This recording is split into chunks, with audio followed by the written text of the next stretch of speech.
Une échappée par les mots sur la tangente.net.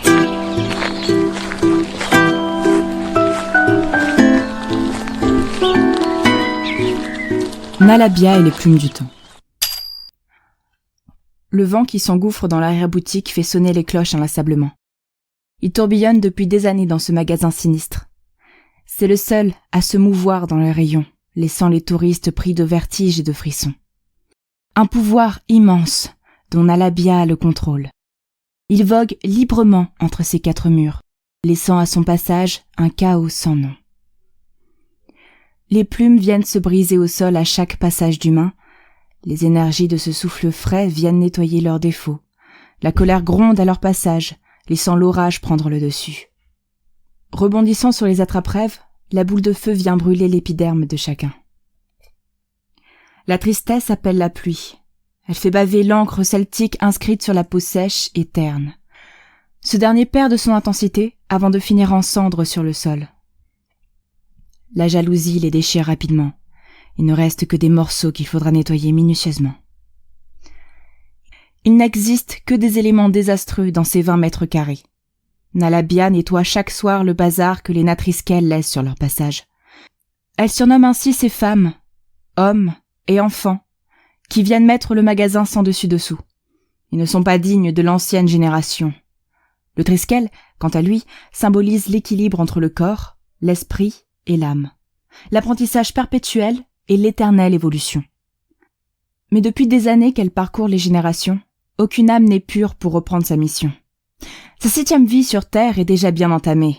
Nalabia se laisse doucement consumer par le temps qui passe. Les balais chassent la poussière restante afin que les éléments ne se mélangent pas. Ce serait un tragique événement si tout venait à s'entremêler. Il n'existerait plus le monde des rêves, celui qui permet de réparer le monde terrestre. Un travail fastidieux que Nalabia accomplit chaque soir au coucher du soleil. Mais personne ne le comprend. Elle ne peut dévoiler ce secret qu'à un digne héritier. Le travail est dense. C'est un désordre qui règne sur les océans, les terres. L'été est propice à la foule, mais les Natriskel viennent seulement se rafraîchir avant de s'évanouir quelques minutes sur les chaises entreposées un peu partout. Dehors, le temps est terriblement chaud. La brise fraîche les enveloppe pendant quelques secondes d'un bien-être avant de commencer son travail. Nalabia, quant à elle, court partout dans le magasin. D'une main, un plateau en bois rempli de verres d'eau vient raviver les couleurs sur les joues des touristes. De l'autre, un encas céréalier vient leur donner de la force. L'énergie continue de circuler, de déverser le nauséabonde sur les attrape-rêves. Nalabia ne prête plus attention à ses Natriskel. Sa tâche va se terminer, et il n'y aura plus de successeur. Ce serait une fin pour ses ancêtres, sa famille. Il y a 2 500 000 d'années, les rêves apparurent en même temps que le premier humain sur Terre. Elle n'était qu'une jeune enfant dans ce temps-là. Les cheveux blancs, ornés de fleurs, venaient se mettre sur son doux visage. Les yeux globuleux ne perdaient pas une miette sur son environnement. C'est à cette époque que son apprentissage commença. Son père, strict et sans la moindre conciliation, la faisait travailler tous les jours. Il fallait que sa fille reprenne le flambeau, avant qu'il s'en aille à sa prochaine mission de vie. Nalabia a compris plus tard son comportement. Elle ne savait pas que sa tâche allait s'avérer des plus compliquées. Son peuple devenait fatigué, incapable de redonner vie. Le vote fut sans hésitation et dans un pourcentage élevé. Un humain digne de leur rang devrait repeupler sa ville et travailler sur le don qui lui sera donné. Mais pour cela, un passage dans la boutique ne suffirait pas. Il faudrait 7 séances pour enlever les péchés capitaux qui sont ancrés dans leur cœur. Mais au bout de la première, ils prennent peur. Nalabia pourrait les reconnaître en un seul clin d'œil. Sa mémoire visuelle lui permettait de remettre un instant sur un visage. Ce n'était jamais arrivé. Surtout pas une 2e fois. Les talons sur le sol continuent de faire un vacarme fou. Nalabia les écoute sans grande attention. Ses pensées divaguent sur ses origines. Elle est née par obligation. Marquée à jamais par ses propos, elle passait la majorité de la nuit à chercher dans le parc des réponses. Ils étaient remplis de cercles de feu, d'attrape-rêves, de fleurs aux teintes merveilleuses, de ficelles dorées sur les peupliers. Ils étaient le symbole de la pureté. Ils étaient le symbole de la pureté du Triskel. C'était une habitude pour son peuple de venir, l'entourer de ses bras, ressentir son énergie et lui parler. Cela faisait partie du processus d'évolution. Il fallait atteindre l'âme la plus blanche pour avoir droit au secret. Nalabia l'avait reçu à ses 20 ans. Cela reste raisonnable pour un Klapsis. Un doux mélange indien et angélique qui leur faisait un drôle d'air. Sûrement celui du massacre qui reste gravé dans la mémoire. Un secret qui ne devrait pas être dévoilé, et qui finit par être rompu. La recette du succès avait fait tourner la tête à certains, qui se ralliaient aux forces du mal. Le monde des cauchemars se propagea rapidement dans le monde des Natriskel. Les nuits devenaient courtes, et les cernes se lisaient sur les visages. Plus la bataille gagnait en intensité, plus le stress absorbé sur la terre devenait critique. Certains tombèrent malades. D'autres mettaient fin à leur vie. Un carnage rempli de peur et de désespoir. Bien que le code soit strict entre les Indiens et les anges, ils durent rompre leur pacte. Ils savaient le bouleversement que cela aurait sur leur quotidien. Ce n'était pas de l'amour qui faisait valser ces deux corps. De cette union, il ne restait que Nalabia. Son père fut chassé et envoyé sur les champs de bataille, en attendant que l'enfant soit en âge de commencer son apprentissage. Sa mère restait enfermée dans sa hutte. Elle ne devrait pas s'attacher à cet enfant. Elle ne devait pas s'attacher à cet enfant. C'était le premier Klapsis. Tout le monde la regarde avec de la haine et de la jalousie. On se moquait de ses longs cheveux blancs, de ses ailes dans le dos et de son teint indien qui faisait ressortir ses yeux bleus. Les remarques fusaient toute la journée, mais elle n'avait pas d'autre choix que de les accepter. Seul ce moment nocturne lui procure du plaisir. Le silence règne dans le jardin. Ses pas couraient dans l'herbe fraîche. Nalabia pouvait laisser son esprit voguer dans ses rêves. Elle chantait doucement, dansait au gré du vent, qui venait tourbillonner près de son âme. C'était son secret le plus précieux. Un soir, les étoiles du ciel brillaient intensément. Nalabia les regardait avec passion. Elle pouvait presque les toucher de ses petits doigts minuscules. Elle se posait un tas de questions, en espérant que les Natriskel puissent voir leur monde, mais elle apprit que ce n'était pas possible. Seul un être pur pourrait les voir. Il n'avait pas conscience qu'entre la terre et le ciel se trouve leur habitat. Ses bras valsaient dans l'air humide transporté par le mélodieux son des cloches. Il remontait la vallée avant de venir se poser doucement près de ses oreilles. C'était un plaisir rare qui n'arrivait qu'une fois tous les ans. Nalabia n'avait pas retenu les paroles de ses aînés ce jour-là. Un orage se prépare au loin. Il finirait par s'abattre sur leur ville. Ils n'apparaissent que fréquemment et sont les signes de changement. Quand l'orage arriva, les cris de son père, alertés par l'absence de sa fille, vinrent s'évaporer dans les airs. Nalabia avait beau courir, mais les éclairs commençaient déjà à gronder. Il était trop dangereux de s'abriter sous un arbre. Elle trébucha dans un cercle de feu encore tiède. Les larmes commençaient à couler le long de ses joues. Tétanisée, il lui était impossible de bouger. Elle priait le vent, son protecteur, de l'envelopper de son souffle frais. Nalabia n'avait pas prévu que le vent qui tourne autour de son enveloppe corporelle allait déverser toute sa puissance pour la protéger. Les fils dorés virevoltaient de plus en plus dans les peupliers. Les attrape-rêves tournaient si rapidement sur eux-mêmes. Le danger devenait de plus en plus grand, et personne ne pouvait la sauver. Son esprit saturé ne commandait plus les bonnes solutions. Il fallait arrêter le vent et continuer de prier pour que l'orage ne lui tombe pas dessus. Mais il n'en fit rien. Elle déploya ses ailes afin d'essayer de s'envoler, mais personne ne lui avait appris. Nalabia savait qu'il ne fallait pas que les éléments se touchent. Personne n'avait fait l'expérience, mais tous savaient que le changement pourrait devenir chaotique. Certains parlent de la fin de leur monde. D'autres que ce serait un calvaire sans nom dans le monde des Natriskel. Le soleil à jamais anéanti. La noirceur prendrait place dans le cœur des humains, laissant les péchés prendre le dessus. Mais aucun n'avait voulu prendre le risque. C'est dans la tumulte des orages que Nalabia en a pris conscience. Mais il était trop tard pour revenir en arrière. Il fallait lutter dorénavant. Elle essayait tant bien que mal de se relever, mais les ailes déployées lui laissaient peu de place pour exercer les mouvements nécessaires. Mains regroupées au-dessus de la tête, elle invoqua de nouveau le vent. Il fallait qu'il descende en intensité rapide. La chaleur des braises dans le cercle de feu ne l'aide pas à se concentrer. Ses yeux apparurent sur le fil doré se promenant dans l'air avant d'aller percuter un attrape-rêve. En un éclair de seconde, les flammes le consumaient. Absorbée par le spectacle des feuilles aux couleurs de printemps qui tombent pour la première fois, elle ne vit pas l'orage s'éloigner. C'est un nouveau phénomène qui se présentait. Les racines des peupliers s'entortillaient pour faire renaître les feuilles. Ils allumaient chaque cercle de feu à chaque racine ralliée. Ce fut un choc pour toute la population qui regardait ce spectacle. La colère de vaincre et de rester en vie était si forte. Choquée, elle se recroquevilla sur elle-même afin de laisser les larmes couler sur les cendres de l'attrape-rêve. Les mains tremblantes, Nalabia essaya de ramasser les morceaux encore restants avant que son père ne l'attrape violemment par le bras. Il lui secoua la main dans le premier cercle de feu et l'entraîna au loin. Les murs de sa chambre l'empêchaient de voir la moindre lueur du soleil qui pourrait lui redonner un peu de baume au cœur. Les jours passaient, et son chagrin la consumait de plus en plus. Les jours passaient, et son chagrin la consumait de plus en plus. Une toux rauque vint la sortir de ses pensées. Il lui fallait quelques instants pour se remettre de ses émotions. « Bonjour. Que puis-je faire pour vous ?» Nalabia le fixa avec interrogation. Il était élégant et arborait un sourire digne. La plupart des curieux étaient habillés simplement.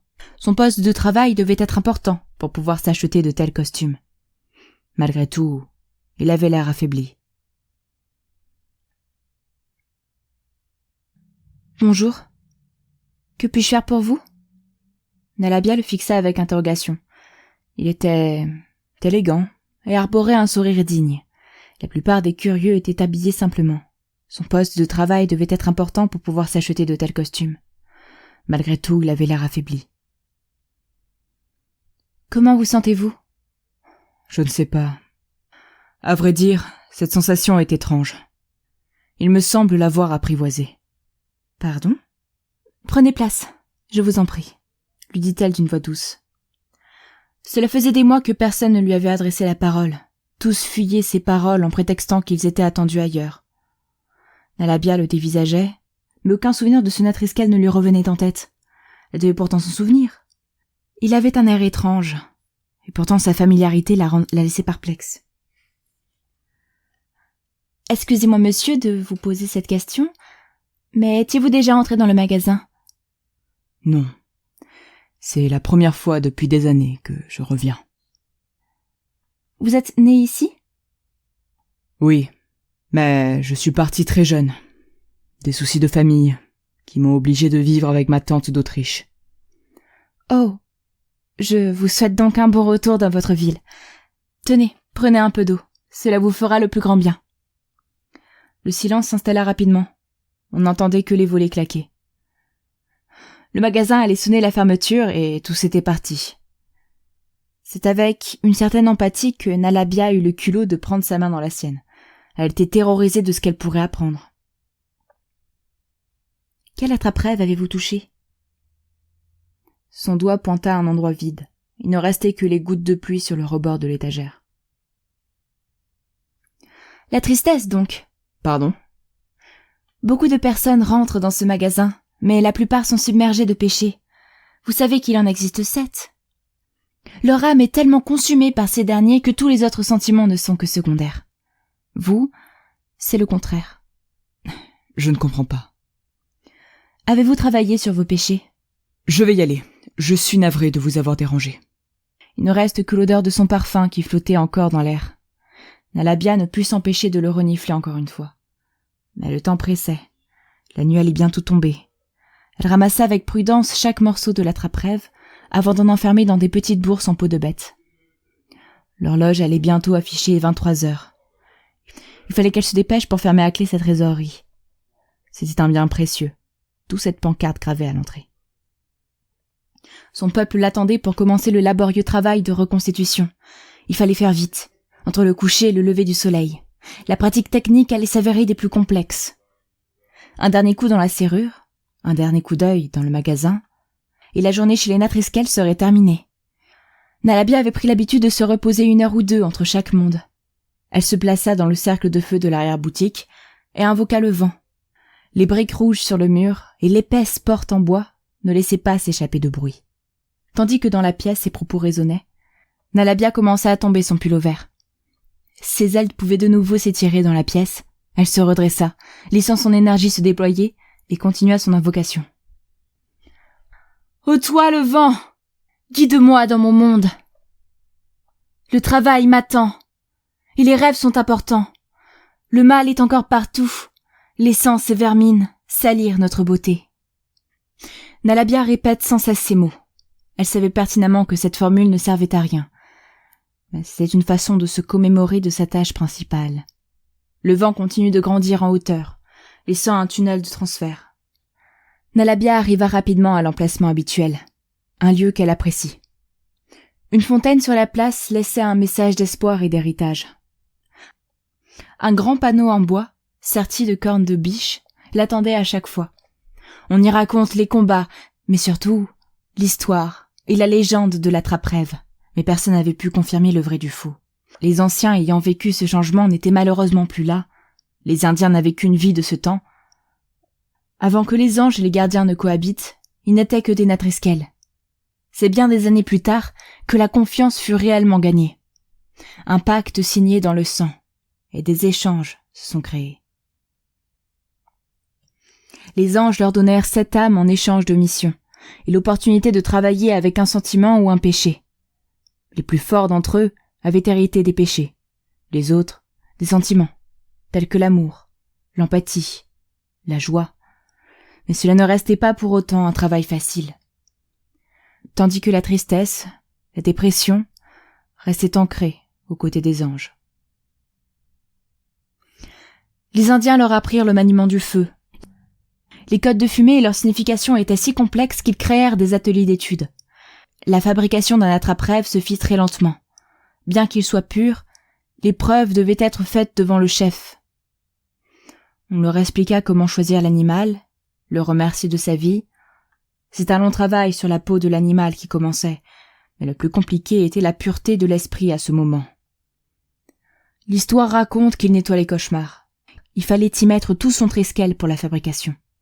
Si par malheur une pensée sordide se pointait, c'était la catastrophe. Cela ouvrirait des portes inconnues sur les âmes qui errent. Elle prendra toutes les qualités existantes de la personne. Le monde était déjà bien rempli de défauts, alors il fallait faire très attention. Malgré la fatigue, elle ne put fermer l'œil. Il fallait qu'elle découvre pourquoi ce Natriskel lui était si familier. Elle se dirigea donc dans la grande bibliothèque. Elle était emplie d'anciens livres et de poussière. Personne n'avait mis les pieds à l'intérieur depuis des années. Les volets avaient du mal à s'ouvrir. La poussière la faisait éternuer. Un long soupir se fit entendre dans la pièce. Il lui faudrait des jours pour chercher le livre qui pourrait l'aider. Mais elle n'avait pas le temps d'attendre. Son intuition lui disait de faire vite. Nalabia s'assit doucement et commença le rituel de concentration. Le souffle de ses poumons rentre et sort calmement afin d'atteindre le calme absolu. Elle se concentra sur la recherche et laissa la musique chamanique rentrer dans son âme. Il ne fallut pas longtemps pour percevoir l'emplacement de ce fameux bouquin. C'était une pratique ancestrale, dont les années privilégiaient les performances et le bien-être.